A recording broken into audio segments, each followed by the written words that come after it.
हे हसा आहे सगळं, हसा हसा हसा लोक मूर्ती बनवली की सापाचं डिझायनिंग केलं.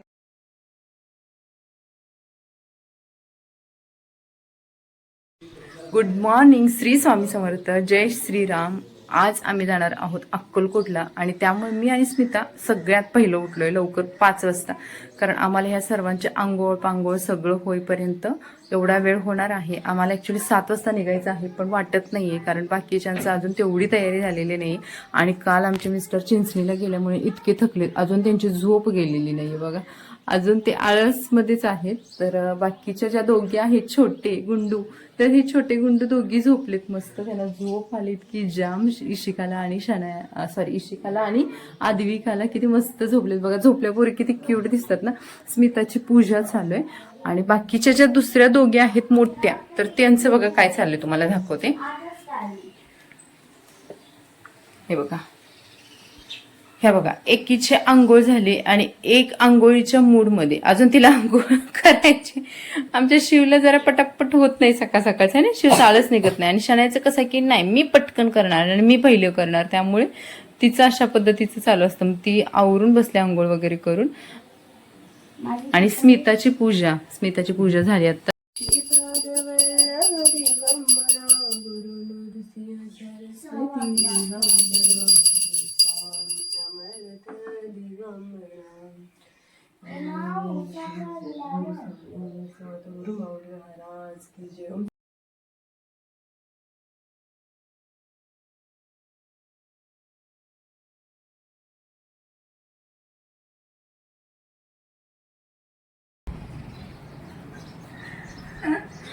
बघा मी साडी घातलीये, कशी वाटते सांगा. मला तर इतकं छान वाटते ना खरं, हलकी फुलकी. तुम्ही सांगा मी कशी दिसते.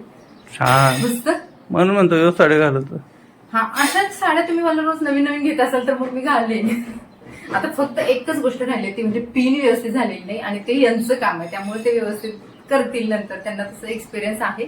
आणि हेअरस्टाईल मी अशीच केली, ज्याच्यावरती मी माझे ओपन हेअर्स ठेवलेत, कारण त्याच्यावरती गजरा माझे मिस्टर घेणार आहेत. आणि बाकी मग मी अशीच हे कधी ठरवलं, हे मी ठरवलंय. आणि सिल्वर ज्वेलरीज वेअर केले, बाकी गळ्यामध्ये एक चोकर, कानामध्ये ह्या झुमके आणि हातामध्ये बँगल्स, बाकी काहीच नाहीये मग. आणि बाकी यांची पोरींची सगळी तयारी केली, त्यानंतर मग मला कुठे टाइम भेटला. आणि कॉटनची साडी हलकी फुलकी एवढी मस्त वाटते ना, वाटते की प्रवासाला तर छान होईल. मस्त झाले, कसं फ्रेश वाटते. आम्ही निघणार होतो 7 वाजता, 7:15 वाजलेत. तर हे बघा, तुझ्यापेक्षा मी छान दिसते. हा असं, हा तुम्ही तर छान आहेत, म्हणजे माझी चॉईस किती छान आहे बघा. माझी चॉईस आहे, माझी चॉईस चांगली नाही, तुमची चॉईस नाही. तुमची चॉईस तर बेटर आहे. तर गाईज, कसा झाला हा माझा लुक. आणि कॉटन साडीवरती मी पहिल्यांदा हा लुक ट्राय केलाय, तर तुम्ही मला कमेंट्स मध्ये नक्की सांगा. आणि खरंच पावसाळ्यामध्ये एकदा तर तुम्ही खरं कॉटन साडी मैत्रिणी जे बघत असतील ना, तर तुम्ही वेअर करायला खरंच हरकत नाहीये. खूप छान लाईट वेट आहेत आणि फील पण म्हणजे आतून खूप छान वाटते, फ्रेश वाटते. नेहमी मी एवढ्या साड्या वगैरे घालते ना, डिझायनर फॅन्सी साड्या, त्याच्यापेक्षा कॉटनच्या साडीमध्ये आणखी एक थोडं ग्रेसफुल वाटते. तर तुम्ही एकदा नक्की ट्राय करा. मागे लावा, माझा हात नाही जाते मागे, थोडंसं मागे लावा, तिथं खेचून लावा फक्त. हां, खेचून लावा. हां, ओके. काय झालं अद्विका, काय झालंय? हाय कर तू एकदा, हाय हाय कर, हाय कर. आमच्या चेहऱ्याचे भाव पूर्ण बिघडलेत. इशू कृष्णा त्यामुळेच अद्विका शांत वाटते आणि ती वाकून बघते बघा. कृष्णा, इशूला डंपुडी.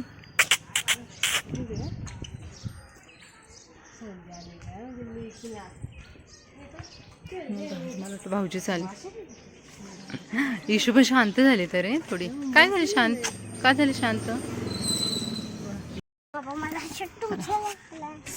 चला, श्री स्वामी समर्थ महाराज की जय. गणपती बाप्पा मंगलमूर्ती, उंदीर मामा की, उंदीर मामी की जय. चलो, जय जय स्वामी.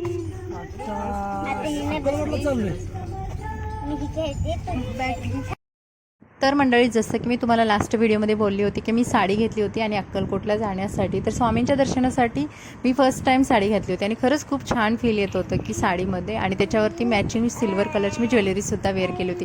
स्मितानं पण साडी घातलेली आणि तिला जी मी साडी घेऊन आली होती ना, तर नेहमीप्रमाणे तिला ती साडी आवडली आणि एका दिवसामध्ये तिलासुद्धा ब्लाऊज शिवून भेटला. आम्ही सर्वजण तयारी करून निघालो. जाता जाता ऑन द वेमध्येच आम्ही नाश्त्यासाठी थांबलो, कारण सकाळी आम्ही ठरवलेलं की नाश्ता वगैरे करूनच निघायचं, पण वेळ झाला कारण मुलांचे अंघोळ आणि त्यांचं आवरणं या गोष्टीमध्ये वेळ गेला, आणि त्यामुळे म्हटलं की आता जर नाश्त्यासाठी थांबलो की घरी स्वयंपाक वगैरे बनवला तर मग त्याची भांडी, आणि त्याच्यामुळे परत वेळ वाढत जातो आणि ऊन खूप होतं. मग उन्हामध्ये प्रवास करणं खूप त्रासदायक होऊन जातं आणि गर्दी पण वाढते, म्हणून आम्ही सकाळचंच निघण्याचं ठरवलं. मग इकडे बसून नाश्ता वगैरे केला, तर नाश्त्याला आम्ही पुरी भाजी वगैरे मागवलेली, कारण पोहे वगैरे नको म्हटलं, कारण त्याने पोट नाही भरणार जास्त आणि त्यानंतर मुलींना लगेच भूक लागते आणि ते मग बाकीचं चटरपटर खाण्यापेक्षा तेच पुरी भाजी पोट भरून आम्ही सर्वांनी घेतली आणि खाल्ली पण. आणि आज शनाईच्या पप्पांना म्हणजे मिस्टरांना आज तोंड आलं होतं, त्यामुळे त्यांना थोडंसं ते हेक्टिक होत होतं की सुरुवातीला सकाळच्या नाश्त्यात त्यांना काय नाही वाटलं, पण दुपारी जेवताना त्यांना खूप त्रास झाला, कारण जागरण आणि तुम्हाला मी जसं दाखवलं मागच्या व्हिडिओमध्ये की त्यांना खूप ट्रॅव्हलिंग झालेलं आणि त्यामुळे त्यांचं जागरणामुळे त्यांना तोंड आलेलं. ॲक्च्युली मला पण थोडंसं तोंड आलेलं, कारण माझी पण झोप व्यवस्थित झाली नव्हती.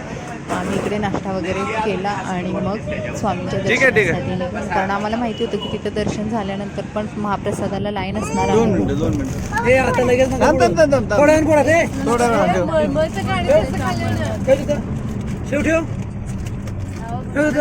आता पुरी भाजी काढली, कॉकलेट खाल्लं, अजून ते फोडायचं थोडा वेळ फोडायचं. आता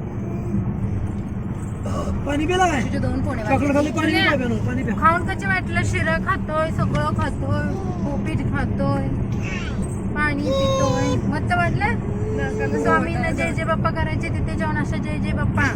आणि इशूची पहिल्यांदा स्वामी वारी आहे आमची, अक्कलकोटची वारी. स्वामींना आम्ही जय जय बाप्पा घालणार, नमस्कार घालणार आणि सांगणार की मला चांगली डोक्यामध्ये चांगलं बघा माझ्या, मला किंमतीपणा कमी करा. अच्छा, आम्ही सांगणार स्वामींना आणि कल्पना कमी मला. आणि आमचा प्रवास अक्कलकोटला चालू झालेला आहे. तर थोड्या वेळासाठी माझ्या मिस्टरांनी सुद्धा ड्रायव्हिंग केली होती आणि ते शूट आम्ही घेतलं नाही, कारण ते ड्रायव्हिंग करतायत आणि मी त्यांच्या गाडीमध्ये बसले, असं फर्स्ट टाईम झालं होतं. त्यामुळे मला भीती वाटत होती की ते कॉन्फिडन्सनं व्यवस्थित चालवतात की नाही आहे, त्यामुळे मी शूट वगैरे बाकी सर्व विसरले होते. फक्त आणि फक्त माझं स्ट्रेट पुढे रस्त्यावरतीच लक्ष होतं. आणि इकडे आम्ही अक्कलकोटला पोहोचले आहोत. आम्ही अक्कलकोटमध्ये पोहोचले आणि आज भरपूर गर्दी इकडे, कारण इकडे रस्त्याचं वगैरे काम चालू आहे ना, त्यामुळे गर्दी भरपूर झाली, ट्रॅफिक. आणि हल्ली अक्कलकोटला भाविक वगैरे पण जास्त वाटले. तर बघा आम्ही इथे थांबले, भाऊजी गेले आमची गाडी पार्किंग करायला. आणि हा आहे माझा भाऊ, तुम्ही काही व्हिडिओमध्ये बघितलेला आहे. तर त्याला सोलापूरवरून येताना पिक केलं आम्ही, कारण तो तिथे कॉलेजला आहे. तो येताना बोललो की चल, तर हा लगेच रेडी होतो. आणि त्याला एक त्याला बाळ सांभाळायला बोलवलंय ना, आहे ना. भाऊजीने माझ्यासाठी मी घेतलंय गिफ्ट तिच्याच पेमेंट मधनं. मला का तुला पाहिजे घेऊन टाकायला काय तुझ्यासाठी दीदीला नवीन घेऊ. ते नाही दाखवायचं हे व्हिडिओमध्ये. नेहमीपेक्षा यावेळेस अक्कलकोटला गर्दी जास्त होती आणि इथे आम्हाला स्मिताची एक फ्रेंड भेटली, जिने मला पहिल्यांदा बघितलेलं आणि ती बोलली की ही तुझ्यासारखी दिसते. तिच्यानंतर तिनं स्मिताला बघितलं आणि जसं की मी लास्ट व्हिडिओमध्ये बोललेली की आम्ही दोघी सेम दिसतो का, तर काही मैत्रिणीच्या कमेंट्स पण आले होते की हो तुम्ही सेम दिसता. त्यानंतर आम्हाला पेढे वगैरे घ्यायचे होते, कारण प्रत्येक वेळेस आलं की स्वामीच्या दर्शनाला आम्ही दुसरं काही जास्त घेत नाही, पेढे घेतो आणि सर्वांना तिकडे वाटतो. आणि इशिकाला पण मी फर्स्ट टाईम घेऊन आले होते, म्हणजे ॲक्च्युली काय झालं होतं, इशिका जेव्हा पोटामध्ये होते ना तेव्हा मी स्वामीच्या दर्शनाला गेले होते आणि तेव्हाच बोललेली की जे बाळ होईल ना तर स्वामींच्या दर्शनासाठी मी नक्की घेऊन येईल. फक्त आम्हाला लेट झालं यावेळेस. इशिका 5-6 महिन्याच्या असतानाच यायचं होतं, पण ते पॉसिबल झालेलं नाही आहे. त्याच्यानंतर मग आज आम्हीच आलो होतो.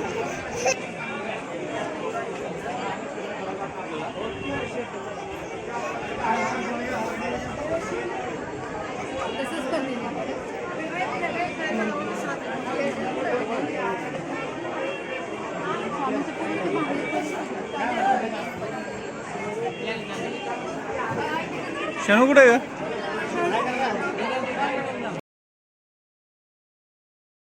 यावेळेस अक्कलकोटला इतकी गर्दी होती ना की विचारायला नको, कारण तिकडे रोडचं वगैरे काम चालू आहे आणि मेन म्हणजे ना इकडे मोठा रोड बनवायला घेत आहेत, त्यामुळे भाविकांची होणारी गैरसोय आहे ना तर ती यावेळेस कमी होणार आहे. आता हे काम किती दिवस चालते माहिती नाही आहे, पण त्यामुळेच गर्दी भरपूर होती आणि ट्रॅफिक वगैरे पण होतं. त्यानंतर आम्ही इकडे मंदिरामध्ये आलो आणि मंदिरात येण्याचं आणखी एक विशेष कारण होतं की जे मी तुम्हाला नेक्स्ट व्हिडिओमध्ये सांगेन.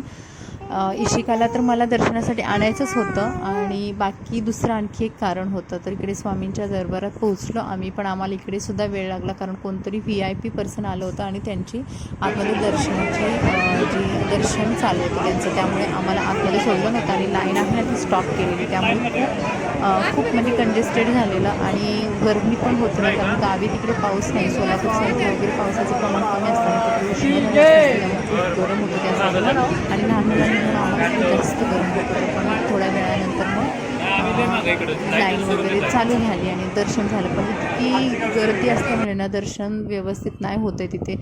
काय होतं की त्यांना पण मॅनेजमेंटला प्रॉब्लेम येतो कारण एवढी भाविकांची गर्दी स्वामींच्या दरबारात वाढलेली आहे ना.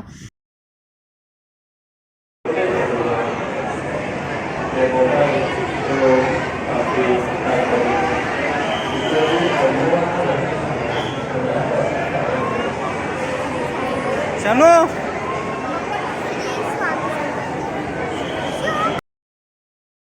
प्रत्येक वेळेस गेलो की आम्ही पेढे वाटते, तर यावेळेस शणाय म्हटली मम्मा मला वाटायचं आणि तेवढी आता ती मोठी झाली त्यामुळे सर्वांना ती श्री स्वामी समर्थ म्हणत पेढे वाटत होते आणि मला पण छान वाटत होती की आता माझी लेकी एवढी मोठी झाली आणि सर्वांना तिने पेढे वगैरे वाटले. त्यानंतर आम्ही स्वामींचं मस्त दर्शन, इकडे वटवृक्षाचं दर्शन घेतलं आणि हा जो फोटो आहे ना तर तो लायटिंगमधला, तर यावेळेस मी फर्स्ट टाईम बघितला. मागच्या वेळेस गेलो होतो तर हा जो स्वामींचा माळाचा जो फोटो आहे तर तो प्रत्येक वेळेस बघतो आम्ही आणि तिथे फोटोसुद्धा काढतो. स्वामींच्या एवढ्या सुंदर सुंदर मूर्त्या होत्या ना आणि मला एक छान स्वामींची मूर्तीसुद्धा घ्यायची आहे, पण जेव्हा माझं नवीन घर होईल ना त्यावेळेस मी मूर्ती स्वामींची नक्की घेणार आहे किंवा फोटो तर एक मोठा हॉलमध्ये लावणारच आहे असं माझं प्लॅनिंग आहे ते. पण इथं मूर्त्या बघून असं वाटत होतं की मूर्ती यामधली पटकन एखादी घेऊन जावं, पण आत्ता माझ्याकडे सध्या छोटा फोटो आहे आणि त्याच्यावरती माझी स्वामी सेवा चालू असते. तर इकडे खूप छान छान मूर्त्या होत्या, मोठ्या छोट्या जसं आपल्याला हव्या तशा मूर्त्या होत्या. तर मी फक्त बघितल्या, काहीच घेतलेलं नाही आहे.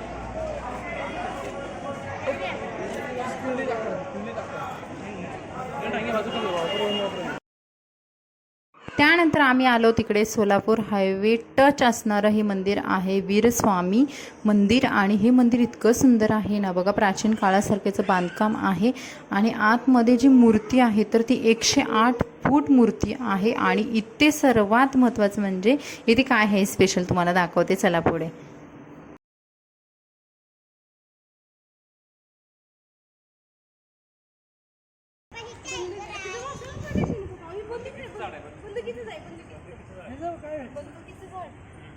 कसलं झाड, गोळ्या मार नका फक्त. कसलं झाड आणि तू काय जोक मारला?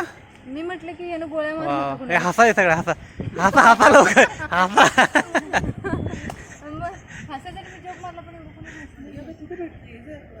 हे ना हे करतात ना ते ह्याचा काय त्याचा उपयोग ना. हे काय तर ते दुखाय वगैरे लागलं, पाय वगैरे ना, पाय वगैरे दुखायला लागले, पिंचू वगैरे चावल्यावर. तर हे नाही पोळतोय, पाय पोळतोय. तर मंडळी अक्कलकोट करून ना आम्ही जाता जाता इकडे सोलापूर सिटीमध्ये पण, आणि हे सोलापूरच्या ना हायवे, अक्कलकोट सोलापूरचा जो हायवे ना त्याच्यावर इथे काय स्पेशल काय स्पेशल मंदिर आहे. स्पेशल काय? 1008 शिवलिंग आहेत 1008 आणि 108 फूट शिवा यांची काय ते काय नाव स्वामींचं, स्वामींची मूर्ती आहे आणि 1008 शिवलिंग आहे. 1008 म्हणजे हा ते त्यांना ते बघ ती मूर्ती दिसते, बापरे बाप. मूर्ती गोल गोल त्या मागच्या साईडला फिरायचं ते गोल गोल फिरायचं ते तिथे येते तिकडे.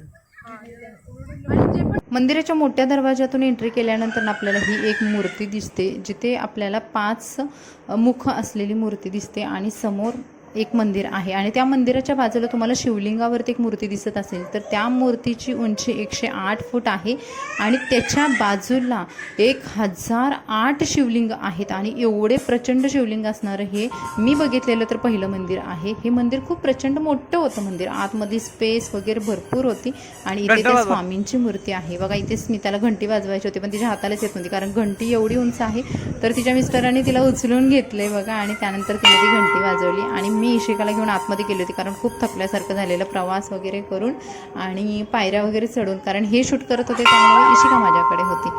तर प्रत्येक गोष्टीचा छोट्या छोट्या आनंद घेतला ना, आपण कोणत्या पॉईंटला जातो हे महत्त्वाचं नाही आहे, ते पॉईंट आपण किती चांगल्या प्रकारे बघतो आणि किती छान प्रकारे एन्जॉय करतो हे महत्त्वाचं असतं. तर बघा इकडे आम्ही आतमध्ये आलो होतो, आतमध्ये पण मोठं शिवलिंग होतं आणि हे दर्शन घेतलं आम्ही. आता हे बघ, आणि त्यानंतर आता आम्ही इथे बघणार आहोत एवढा मोठा नंदी. आम्ही म्हणजे मी जेवढे मंदिर बघितले ना त्याच्यामध्ये एवढा मोठा नंदी पहिल्यांदाच बघितला. मग हे नंदी एवढं मोठं, त्याच्यानंतर तुम्हाला मोठी पिंड पण दाखवणार बघा, नंदीचं एवढा मोठा होतो. आणि इथं भरपूर सारे 12 ज्योतिर्लिंग, भरपूर सारे देवांच्या आतमध्ये मूर्त्या आहेत या मंदिरामध्ये आणि मंदिर खूप मोठं आहे. आतमध्ये खूप थंड आणि छान मस्त वाटलं आतमध्ये गेल्यानंतर. त्यानंतर आता आम्ही हे बघतोय बघा. अच्छा भाऊजी तुम्ही सांगा, इथे सांगा. काय मला माहित नाही. सापाच्या तोंडातून आता येते. हे काय ते दिसते की मंदिराच्या बाहेरचा जो नंदी होता मी तुम्हाला दाखवलं बघा, केवढा मोठा नंदी होता आणि ते सापाचं तोंड असं बनवलेलं आहे आणि तिथून आपल्याला एंट्री आहे. आता पुढून बघितलं तर असं वाटतं की या सापाचे जे तोंड आहे ना त्याच्यावरतीच ही मूर्ती आहे का, पण असं नाही आहे. तर आतमध्ये तिथे भरपूर सारे शिवलिंग आहेत आणि त्या शिवलिंगाच्या बरोबर सेंटरला मोठं शिवलिंग आहे आणि त्याच्यावरती त्या स्वामींचं मूर्ती आहे. हां हे बघ शिवलिंग, किती आहे शिवलिंग?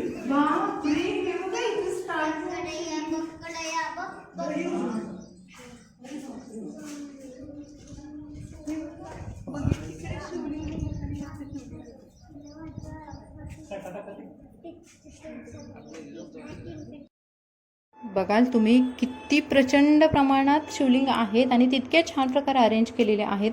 सगळे शिवलिंग प्राचीन असल्यासारखं त्याचा भास झालेला आहे आणि हे सेंटरचं मोठं शिवलिंग आहे बघा. तर अशा पद्धतीने आज आम्ही हे मंदिर पहिल्यांदा बघितलं होतं मी तरी. आणि सोलापूर हायवेचे टच आहे, तुम्ही अक्कलकोटला जात असाल ना तर तुम्ही हे मंदिर नक्की बघू शकता. वीरस्वामी मंदिर आहे, यूट्यूबवरती सर्च केलं तरीसुद्धा तुम्हाला लगेच मिळून जाईल. तर मंडळी हा होता आपला आजचा ब्लॉग. कसा वाटला कमेंट्समध्ये नक्की सांगा. व्हिडिओला लाईक करा आणि आपल्या चॅनलला सबस्क्राईब करायला विसरू नका. आणि चला भेटू अशाच नवनवीन व्हिडिओसोबत. बाय.